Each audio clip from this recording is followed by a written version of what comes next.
Ոչ լրիվ դրույքով աշխատող գիտնականները, որոնք ստանում են նվազագույն 55,000 դրամից էլ ցածր աշխատավարձ, արդեն 1 ամիս է կառավարության որոշմամբ զրկվել են նաև հավելավճարից, որը գիտությունների թեկնածուների դեպքում կազմում էր 25,000, իսկ դոկտորների դեպքում 50,000 դրամ։ Թեպետ որոշումն ուժի մեջ է հոկտեմբերից, Գիտությունների ազգային ակադեմիայի Արհմիության միացյալ կոմիտեի նախագահ Մերի Չալտիկյանն ասում է, իրենք միայն օրեր առաջ են դժգոհություններ ստացել ինստիտուտների ղեկավարներից։ Օրինակ Պատմության ինստիտուտում 25 հոգի ընկել են այդ օրենքի տակ։ Ասենք ինստիտուտը գումար չունի, որ իրանց նորմալ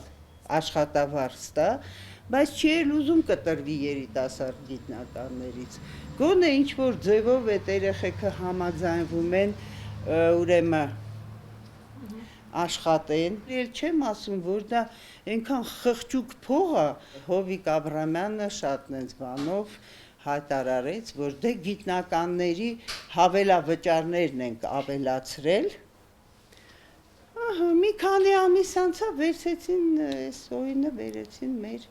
ուրեմն երեխեքի գլխին։ Հատկանշական է, որ նույն կառավարությունն այս տարեսկզբին ավելացրել էր նույն այդ հավելավճարները, դա ներկայացնելով որպես գիտության զարգացման ուղղված ձեռքբերում։ Մինչ այդ բարձրացումը թեկնածուներին տրվում էր 10,000, իսկ դոկտորներին 20,000 դրամ հավելավճար։ 9 ամիս անց փաստորեն կառավարությունը որոշել է այս գումարներից զրկել այն գիտնականներին, որոնք ոչ ամբողջական դրույքով են ձևակերպված գիտական ինստիտուտներում եւ զուգահեռ դասախոսում կամ այլ աշխատանքով են զբաղվում։ Գիտության պետական կոմիտեի փոխնախագահը պնդում է, հիմնականում զրկվում են նրանք, ովքեր գիտական ծրագրերում ընդգրկված չեն։ Այսինքն մարդը դասախոսական աշխատանք իրականացնում, իրեն փոքր աշխատավարձով գրում են գիտական ծրագրի մեջ, լրացնելով մնացած 50,000-ը։ Դա մեզ հնարավորություն տալիս ֆինանսավորում ավելի արդիական դարձնել եւ տալ այն մարդկանց, որոնք դասած գիտնականներ են։ Այլ ոչ թե ինքը դասախոս է, դեռ հետեւյալ գրում են 17,000 դրամ աշխատավարձ, որպեսզի 50,000 դրամ, եթե ինքը դոկտորի տան ավելավճար։